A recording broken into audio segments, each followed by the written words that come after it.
zlý. Teraz si chudák myslí, že ho nemáš rád. Máš pravdu, bolo to asi hlúpe. On je veľmi citlivý a ja nechcem, aby sa to na neho prenášalo. Fajn, dám to s ním do poriadku.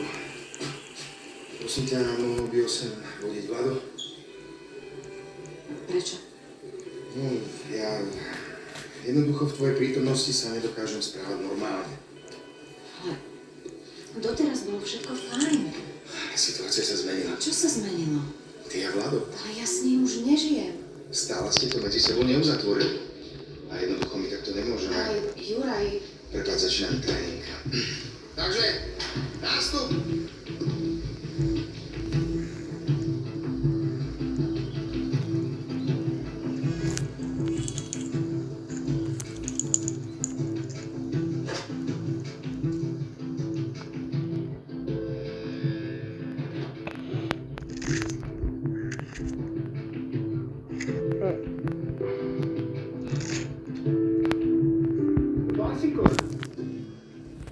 Laci, ako sa darí, kamarát?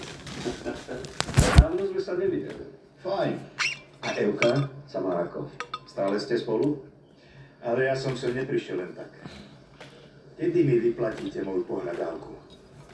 Aha, tak o toto ide. A nie je to malá suma. No doteraz som vždy zaplatil. Nie je tak? To je pravda. Zaplatíme peniaze. Nemáte sa čoho obávať. Ale už sú to 4 mesiace. Nemôžem si dovoliť dlhšie čakať. Viete čo? Taký účes. Dajte mi ešte pár dní. Najneskôr na konci mesiaca to máte na účte. Dobre? Nie.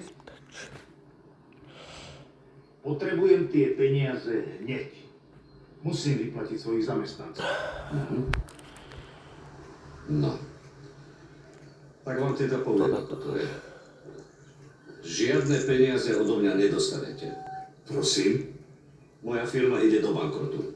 Zvyšok snáď vysvetľovať nemusíme. To nemyslíte vážne? Už to mám vybavené. Toto vám len tak ľahko neprejde. Áno? Uvidíme.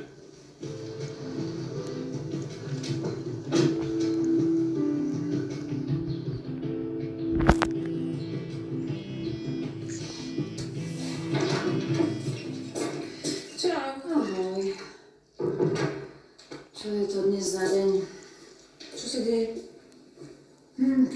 Nič, všetko sa kazí a ja vôbec nechápem.